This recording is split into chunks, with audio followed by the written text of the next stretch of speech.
নিরামিষ দিনে কী রান্না করব সেটাই অনেক সময় আমাদের খুব ভাবিয়ে তোলে। আজকে এমনই একটা রেসিপি নিয়ে এসেছি যে নিরামিষ দিনে অন্য কিছু রান্না করতে হবে না, এই একটা রেসিপি দিয়ে কিন্তু দুপুরবেলার বা রাতের খাবারটা সেরে নেওয়া যাবে। তোমরা তো লাউ দিয়ে মুড়ি ঘন্ট খেয়েছো, লাউ দিয়ে চিংড়ি মাছ দিয়ে খেয়েছো, ইলিশ মাছ দিয়ে খেয়েছো, লাউ পোলাও কি কখনো খেয়েছো? আজকে আমি সেরকমই একটা লাউয়ের পোলাও রেসিপি নিয়ে চলে এসেছি। তা প্রথমে আমি লাউটাকে কেটে নিয়েছি, দেখো এরকম বড় বড় টুকরো করে কেটে নিয়েছি। আর এটা হচ্ছে গোবিন্দভোগ চাল, হাফ বাটি গোবিন্দভোগ চাল আছে, আমি আধ ঘন্টাটা ভিজিয়ে এটা জলটা ঝরিয়ে নিয়েছি কিছু লঙ্কা, কাঁচা পাকা লঙ্কা নিয়েছি। এখানে এতগুলো লঙ্কা লাগবে না, আমি যতটা প্রয়োজন ততটা ইউজ করব। তারপর দেখো লাউটা আমি এরকম একদম কুচি কুচি করে কেটে নিয়েছি। যত লাউ ছোট ছোট করে কুচি কুচি করে কাটা হবে তত তাড়াতাড়ি সেদ্ধ হয়ে যাবে, রান্নাটাও তাড়াতাড়ি হয়ে যাবে। কারণ লাউ বেশিক্ষণ জাল দিলে টক হয়ে যায়, খেতে ভালো লাগে না। তা গ্যাসে একটা প্যান বসিয়ে দিয়েছি, প্যানটা গরম হোক, প্যানটা গরম করে তেলটাও ঢেলে দিয়েছি। তা তোমরা কিন্তু নিরামিষ দিনে এই রেসিপিটা করতে পারো, তাহলে কিন্তু দুপুরে আর অন্য কিছু রান্না করতে লাগবে না, এটা দিয়েই দুপুরে ডিনারটা হয়ে যাবে। তো তেলটা গরম হওয়া হয়ে গেছে, এবার আমি এখানে একটা শুকনো লঙ্কা, একটু রাঁধুনি আর একটা তেজপাতা দিয়ে ফোড়নটা দিয়ে নিয়েছি। তেলের মধ্যে ফোড়নটা একটু ভাজা ভাজা গন্ধ বেরোবে, আমি একটু ওয়েট করব ততক্ষণ। তারপরে দিয়ে দেবো এখানে হচ্ছে যে গোবিন্দভোগ চালটা আমি জলে ভিজিয়ে রেখেছিলাম, সেই গোবিন্দভোগ চালটা।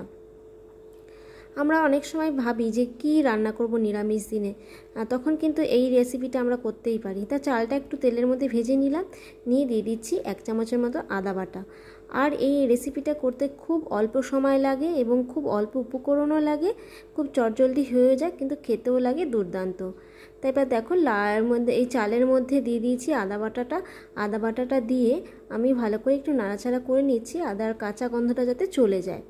চালটাকে কিন্তু বেশি ভাজা যাবে না, বেশি ভাজলে কিন্তু চাল কিন্তু সেদ্ধ হবে না, সেটা মাথায় রেখে করতে হবে। তা গ্যাসের ফ্লেমটা কিন্তু সবসময় লোই রাখতে হবে। এবার দিয়ে দিচ্ছি 1 চামচের মতো হলুদ আর একটু নুন। আবারও নুন আর হলুদটা একটু চালের মধ্যে ভাজা ভাজা করে নিলাম। এবার কুচি কুচি যে ছোটো ছোটো করে লাউটা কেটে রেখেছিলাম, সেই লাউটা দিয়ে দিচ্ছি।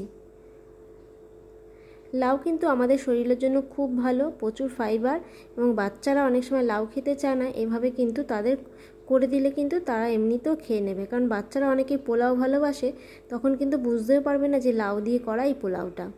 তা লাউয়ের সঙ্গে এই চাল আর মশলাগুলো ভালো করে একটু মেখে নিচ্ছি, যাতে নুনটা আর হলুদটা সব জায়গায় ভালোভাবে মানে স্প্রেড করে যায়।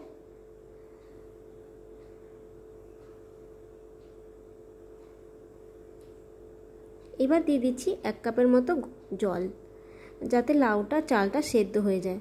তার না লাউ আর চালটা যাতে সেদ্ধ হয়ে যায় তার জন্য একটু ঢেকে দিলাম, আর গ্যাসের ফ্লেমটা কিন্তু একদমই লো রেখেছি। তা কিছুক্ষণ ঢেকে দেওয়ার পরে আমি এই ঢাকাটা তুলে নিচ্ছি। দেখো আমার অনেকটাই জল টেনে গেছে, আবারও এটা নাড়াচাড়া করে নিচ্ছি, করে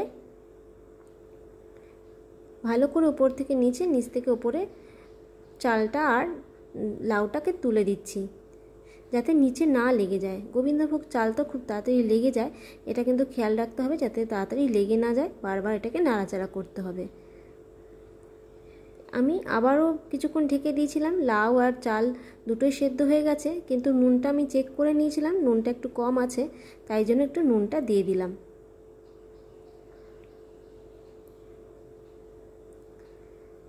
নুনটা দিয়ে আবারও নাড়াচাড়া করে দিলাম, যাতে নুনটা চারিদিকে সব সমানভাবে পৌঁছে যায়। এবার দুটো কাঁচা লঙ্কা দিয়ে দিলাম, দিয়ে এবার এটাকে আবারও 3 থেকে 4 মিনিটের জন্য ঢেকে দেবো। আর গ্যাসের ফ্লেমটা কিন্তু সবসময় লোই রাখবো। 3 থেকে 4 মিনিট পরে আমি এটাকে ঢাকাটা তুলে নিচ্ছি। লাউ আর চালটা পুরোটাই সেদ্ধ হয়ে গেছে। আমি এই পর্যায়ে একটু চিনি দিয়ে দেবো, যেহেতু পোলাও একটু মিষ্টি মিষ্টি হলে ভালো লাগবে, আর হাফ চামচের মতো ঘি। তো চিনি আর ঘিটা ভালো করে লাউয়ের সঙ্গে মিশিয়ে দিয়ে গ্যাসটাকে কিন্তু একদমই লো করে রেখেছি এখনও পর্যন্ত।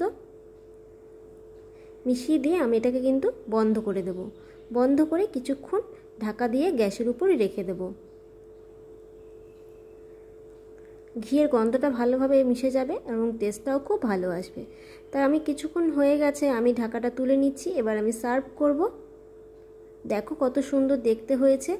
আমরা কিন্তু দুপুরবেলা অনায়াসে এই একটা রেসিপি দিয়ে আমাদের লাঞ্চটা সেরে নিতে পারি।